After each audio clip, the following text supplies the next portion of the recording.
Suling Emas, Jilid 3 bagian 13. Tahu bahwa pedang Toa Hong Kiam ini merupakan pedang pusaka yang ampuh juga, hatinya besar, dan cepat ia mainkan Pat Sian Kiam Sut dengan pengerahan tenaga sinkangnya. 2 kali serangan lawan dapat ia tangkis, dengan meminjam tenaga lawan, kemudian pedangnya terpental seperti terlepas dari tangannya, padahal sebetulnya terpentalnya pedang itu terkendali sepenuhnya oleh tenaga sinkangnya, maka dapat ia atur sehingga pedang itu terpental dengan ujungnya mengarah tenggorokan lawan yang sama sekali tidak menyangkanya. Pat Jiu Sin Ong diam-diam kaget juga karena ia tidak mengira bahwa serangan pertamanya itu seakan-akan malah dijadikan batu loncatan oleh Kui Seng sehingga bukan merupakan serangan lagi melainkan merupakan tenaga bantuan bagi lawan untuk balas menyerang dengan tenaga sedikit namun dapat mematikan. Ketika Pat Jiu Sin Ong menarik kembali pedangnya dan menangkis sambil menggetarkan pedangnya untuk membuka kesempatan serangan balasan, kembali pedang Kui Seng yang tertangkis itu terpental dan langsung membabat leher. Kaget sekali hati Pat Jiu Sin Ong. Bukan kaget menghadapi serangan ini, sebab baginya mudah saja menghindari diri daripada babatan. Akan tetapi, yang mengejutkan hatinya adalah menyaksikan perubahan jurus-jurus ilmu silat Pat Sian Kun ini.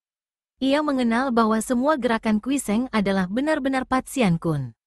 Namun, dimainkan seperti ini sehingga menjadi ilmu silat yang lihai sekali, benar-benar ia melihat bahwa kalau ia melanjutkan serangan-serangan dengan Pat Mo Kun, ia selalu akan terserang oleh Kui Seng karena setiap kali ia menangkis dengan jurus Pat Mo Kun, pedang di tangan Kui Seng yang tertangkis itu terpental dan langsung menjadi jurus lain yang melanjutkan serangan. Pat Jiu Sin Ong mengeluarkan seruan keras, lengking suaranya hebat sekali, seakan-akan menggetarkan bumi yang berada di telapak kaki. Gemanya sampai panjang susul menyusul di kanan kiri puncak. Kui Seng cepat mengerahkan sinkangnya karena jantungnya berguncang mendengar lengking tinggi ini. Diam-diam ia makin kagum. Kakek ini bukan main hebatnya, dan lengking tadi tak salah lagi tentulah ilmu Chuan Im I Hun Tu, ilmu kirim suara pengaruhi semangat lawan, yang terkenal sekali dari ketua bengkau. Kalau saja sinkangnya tidak sudah amat kuat, tentu ia akan menjadi setengah lumpuh mendengar seruan ini. Bahkan ia percaya, mereka yang tidak memiliki ilmu tinggi, mendengar lengking ini jantungnya bisa tergetar dan tewas seketika. Ia dapat melindungi jantung dan perasaannya daripada pengaruh lengking tadi, sedangkan permainan pedangnya tetap tenang dan selalu menggunakan kesempatan melanjutkan serangan-serangan yang terus ia dasarkan pada ilmu silat Pat Sian Kun. Betapapun juga, Kui Seng adalah seorang satria perkasa. Sekali berjanji hendak menggunakan Pat Sian Kun, ia akan terus menggunakan ini, biar andaikan kata ia terancam bahaya maut sekalipun. Setelah gema suara lengking itu mereda, sambil menusukkan pedangnya ke arah pusar lawan dengan jurus Pat Sian Lau Goat, 8 dewa mencari bulan, Kui Seng berkata, "Orang tua, apakah begitu perlu Pat Mo Kun harus kau bantu dengan Chuan Im Kang, tenaga mengirim suara, untuk mengalahkan Pat Sian Kun?" Merah wajah Pat Jiu Sin Ong. Ia mengerahkan tenaga menangkis tusukan ke arah pusar sambil menjawab, "Pat Mo Kiam Sut belum kalah, jangan kau banyak tingkah dan menjadi sombong." Akan tetapi, ketika pedang Kui Seng tertangkis, pedang itu kembali sudah terpental dan membentuk jurus Pat Sian Chi Lou, 8 dewa menunjuk jalan, yang menusuk ke arah leher. Gerakan Kui Seng begitu cepat dan susulan serangannya secara otomatis sehingga lawannya tiada kesempatan untuk membalas. Karena jelas bahwa Pat Mo Kun selalu tertindih oleh Pat Sian Kun, makin lama makin panaslah hati Pat Jiu Sin Ong, yang membuat dadanya serasa akan meledak. Pat Jiu Sin Ong menggereng, dan kini Pat Mo Kiam Sut ia mainkan cepat sekali dalam usahanya untuk mendobrak dan membobol garis kurungan Pat Sian Kun. Pedangnya bergulung-gulung merupakan sinar terang, berubah-ubah bentuknya, kadang-kadang merupakan sinar bergulung-gulung membentuk lingkaran-lingkaran. Hebat sekali memang Pat Mo Kiam Sut yang diciptakan oleh kakek sakti itu. Namun, Kui Seng sudah mengetahui rahasia Pat Mo Kun, karena sesungguhnya Pat Mo Kun diciptakan dengan dasar Pat Sian Kun dan Kui Seng adalah seorang ahli Pat Sian Kun. Maka pemuda sakti ini dapat menggerakkan pedangnya yang selalu mengatasi gerakan lawan, selalu mengurung dan selalu menindih, sebagian besar dia yang menyerang. Lingkaran-lingkaran yang dibentuk oleh gulungan sinar pedangnya lebih luas dan lebih lebar, seakan-akan menggulung lingkaran sinar Pat Jiu Sin Ong. 2 jam lebih mereka bertanding. Selama ini, Pat Jiu Sin Ong selalu memainkan Pat Mo Kun, sedangkan di lain pihak Kui Seng memainkan Pat Sian Kun. Biarpun Kui Seng juga tidak pernah dapat menyentuh lawan dengan pedangnya, namun dalam pertandingan selama 2 jam ini, jelas bahwa Pat Xian Kun lebih unggul karena 80% Kuiseng menyerang, sedangkan lawannya selalu harus mempertahankan diri dengan sekali waktu membalas serangan yang tiada artinya. Makin lama Pat Jiu Sin Ong makin marah. Bukan marah kepada Kuiseng melainkan panas perutnya karena benar-benar Pat Mo Kiam Sut tidak dapat mengatasi Pat Xian Kun. Memang watak ketua bengkau ini aneh sekali, tidak mau ia dikalahkan. Ia sebenarnya amat suka kepada Kuiseng, bahkan ia akan merasa gembira sekali kalau putri tunggalnya dapat menjadi istri Kuiseng yang ia kagumi ini.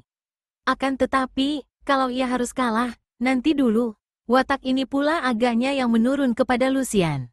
Kuiseng, kalau Pat Mo Kun tidak dapat mengatasi Pat Xian Kun, itu pun belum cukup menjadi alasan untukmu menurunkannya kepada anakku.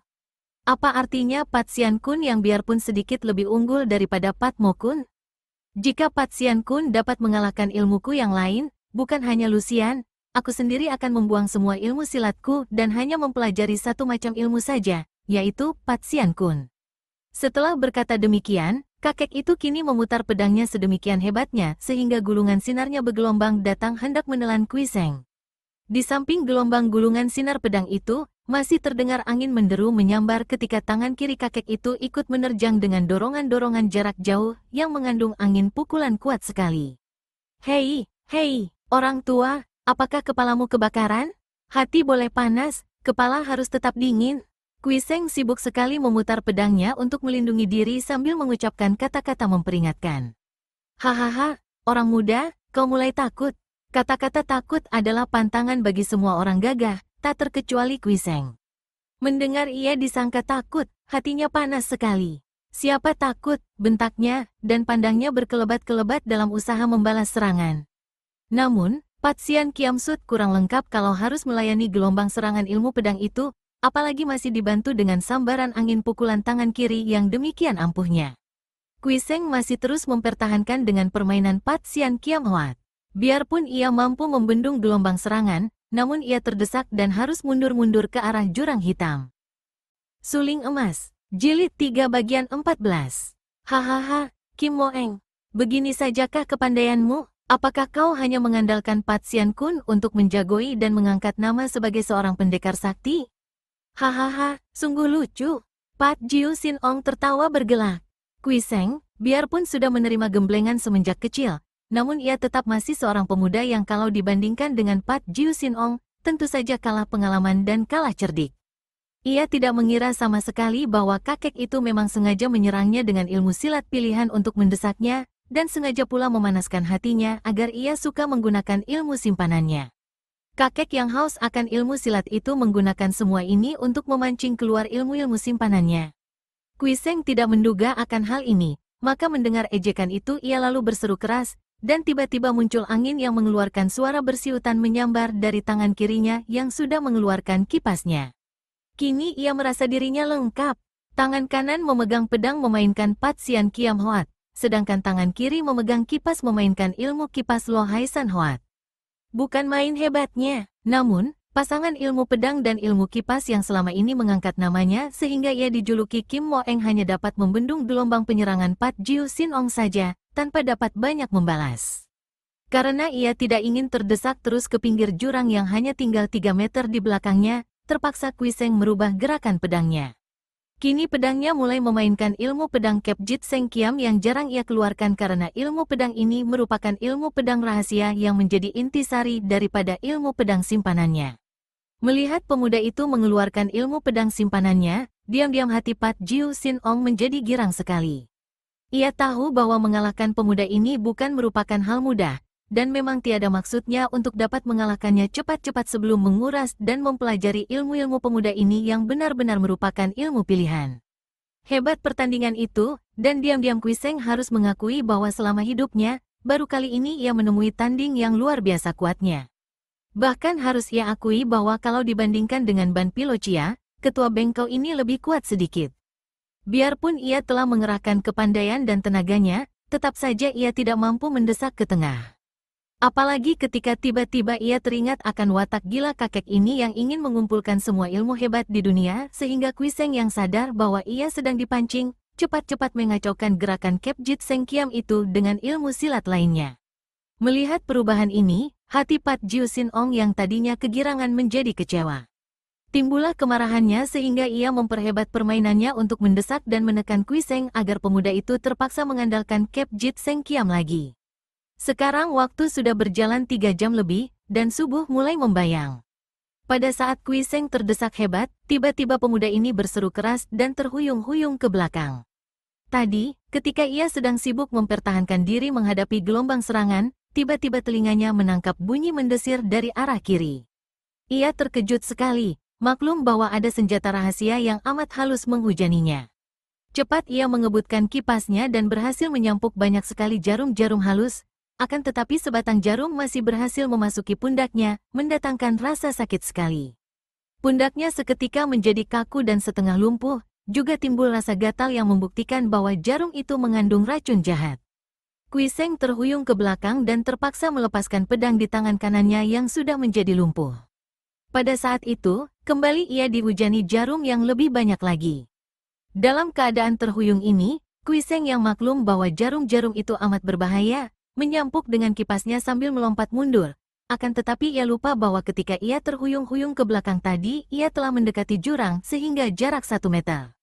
Maka ketika ia melompat ke belakang sambil menyampuk kipasnya, memang ia dapat membebaskan diri daripada penyerangan jarum-jarum rahasia, namun tak dapat dicegah lagi tubuhnya terjerumus ke dalam jurang dan melayang-layang ke bawah tanpa dapat ditahannya. Terdengar jerit mengerikan dari belakang semak-semak dan muncullah Lai Kuilan yang lari ke tepi jurang sambil menangis. Pengecut keparat, bentak Pat Jiu Sin Ong sambil lari dan menghantamkan pedangnya ke arah bayangan hitam yang tadi menyerang dengan jarum-jarum rahasianya ke arah Kui Seng.